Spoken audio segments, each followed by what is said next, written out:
Bonjour à toutes et à tous, j'espère que vous allez bien. Aujourd'hui dans À la découverte 2, j'aimerais vous parler de Holly Motor. Alors, sur le point de vue de la réalisation et puis des acteurs, on est devant donc un film franco-allemand réalisé par Léo Carax. Alors Léo Carax n'est pas apprécié par tout le monde, certains n'aiment pas du tout son cinéma, d'autres adorent. Il est considéré comme certains comme un génie, un cinéaste de génie, d'autres comme quelqu'un qui est incompris, qu'on ne comprend pas quels sont les tenants et les aboutissants de ce qu'il propose comme cinéma, quelle est sa vision des choses, et voilà. Donc il divise un petit peu, après c'est à chacun de vraiment construire son avis, en fonction de ses goûts, en fonction de ce qu'on aime, et puis ce qui ressort c'est que Léo Carax c'est vraiment quelqu'un avec un cinéma très singulier, voire unique, qui a une vraie âme dans ses films et qui veut essayer de transmettre vraiment des messages. Donc après voilà, ici donc dans Holly Motors on a cette volonté là. C'est très décousu, on en reparlera dans l'histoire. Alors sur le point de vue des personnages, dans le rôle principal il y a Denis Lavante notamment qui joue parfaitement bien, qui joue à la perfection parce que il a un rôle où il doit strictement tout faire, il doit tout manier comme personnage, parce qu'il incarne vraiment des personnages tous à l'opposé les uns des autres. Et il joue parfaitement bien parce qu'il a ce côté vraiment... il rentre parfaitement dans ce personnage, on dirait qu'il est fait pour lui, et quoi qu'on lui donne, franchement il remplit la tâche très très bien.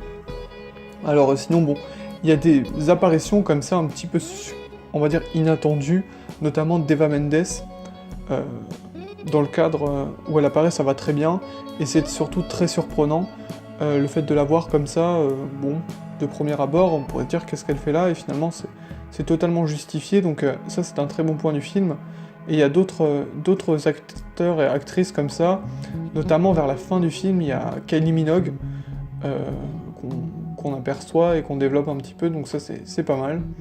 D'avoir comme ça des acteurs qui sont là pour épauler Denis Lavante, qu'on voit 80% du temps, voire 90%.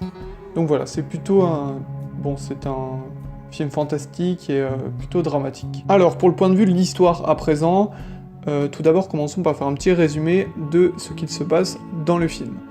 Alors, nous avons affaire à un personnage principal du nom de Monsieur Oscar, dont on ne sait que très très peu de choses, on n'a aucun détail sur sa vie, et il circule donc en limousine, accompagné d'une femme appelée Céline, et cette femme lui donne des missions, dans lesquelles il doit remplir, il voyage en fait de vie en vie, c'est-à-dire qu'il doit remplir un rôle, par exemple être un mendiant, être un meurtrier, etc., etc. Il remplit des missions bien spécifiques dans un endroit donné.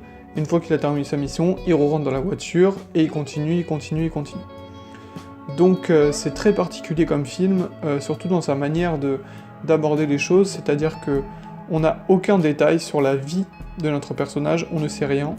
On pourrait même se poser des questions, est-ce qu'il est vraiment humain ? Après, chacun a finalement une sorte d'interprétation différente. C'est, je pense, la volonté aussi du réalisateur de ne pas vouloir... il veut laisser la libre interprétation à son œuvre, en ne donnant que très très peu de détails sur les personnages présents, et donc surtout sur Monsieur Oscar, dont on ne sait pratiquement rien. Alors, pour rentrer plus en détail dans l'histoire sans spoiler, on a différents personnages, tous opposés les uns aux autres. La plupart, c'est vraiment très très opposé, parce que on commence... Bon, est-ce qu'on peut dire qu'on monte crescendo ? Oui, parce que les enjeux ont de plus en plus de conséquences.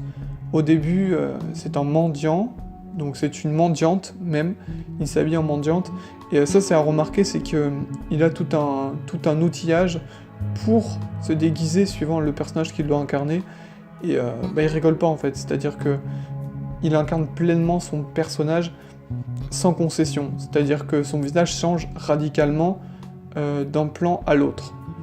Et justement, au travers des différents points et des différents personnages qu'il incarne, peut-être, après ce n'est qu'une interprétation, Léo Carax a voulu rendre hommage à un cinéma spécifique à chaque fois.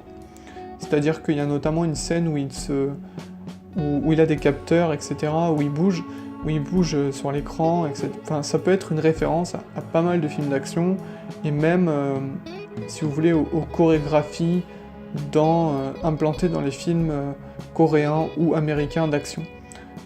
Pareil, à un moment, il est dans quelque chose de très vrai vers la fin du film, où il ramène sa fille, qui n'est pas sa fille, hein, mais qui ramène un personnage chez lui, et pour le déposer chez ses parents, etc. Bref, je ne veux pas vous en dire plus. Et donc, là, on a affaire à du vrai cinéma français traditionnel, c'est-à-dire que c'est ultra réaliste, et c'est aussi peut-être en hommage aux différents cinémas.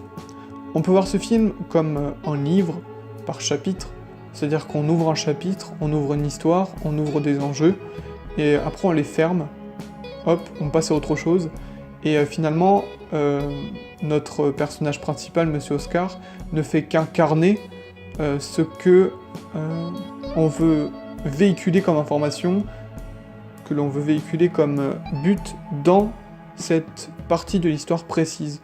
C'est-à-dire qu'il n'est finalement il ne fait que transmettre un message, voilà, si je veux essayer de parler clairement. Et voilà. Bon, le film, bien sûr, il peut ne pas plaire à tout le monde, voire même moi, je n'ai pas adoré, mais il a été très plébiscité, donc c'était important aussi d'en parler. Et vraiment, c'est un cinéma particulier, voire unique, qui arrive à garder malgré tout une certaine continuité, mais il y a des éléments où c'est dur, c'est très dur, pas forcément de comprendre, mais de se dire pourquoi. Pourquoi avoir mis telle ou telle chose? Pourquoi c'est comme ça? Quel est le but, quoi, finalement?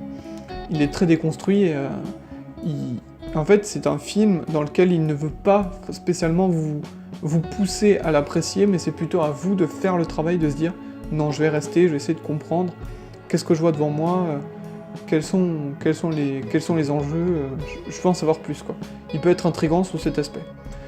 Il a bien sûr plus plu à la presse qu'aux spectateurs, ce qui, dans le fond, est plutôt normal, parce que la presse spécialisée aime les films d'auteur, elle aime quelque chose d'original, et le public, bien sûr, tout dépend du public, hein, bien sûr, parce que, bon, chaque public a ses attentes, mais un public large ne peut pas apprécier l'œuvre comme elle peut être appréciée par un public de niche qui connaît les codes.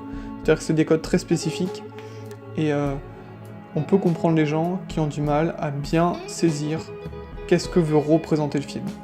Donc voilà, je vais pas faire plus long, parce que c'est un film à découvrir, vous avez totalement le droit de ne pas aimer, parce que c'est quelque chose de très particulier, et de toute façon, la vie de chacun peut être différente sur chaque film, mais ça reste une curiosité cinématographique intéressante, renouvelant certains codes, et surtout, en proposant chaque petite histoire un hommage, vous pouvez voir ça comme un petit hommage à un type de cinéma précis. Et surtout, les personnages et les acteurs jouent très bien. Chapeau bas à l'acteur principal, Denis Lavant, qui arrive à... Je sais pas si on dit Lavant ou Lavante, du coup je fais un mix à chaque fois. Et vraiment, ils incarnent très bien leur personnage. Il arrive vraiment, lui d'ailleurs, à dégager quelque chose d'unique. Donc voilà. Voilà, c'est à présent terminé. Je vous remercie d'avoir regardé cette vidéo. Si vous avez apprécié, n'hésitez pas à laisser un pouce bleu, vous abonner et partager. Et moi je vous dis à la prochaine.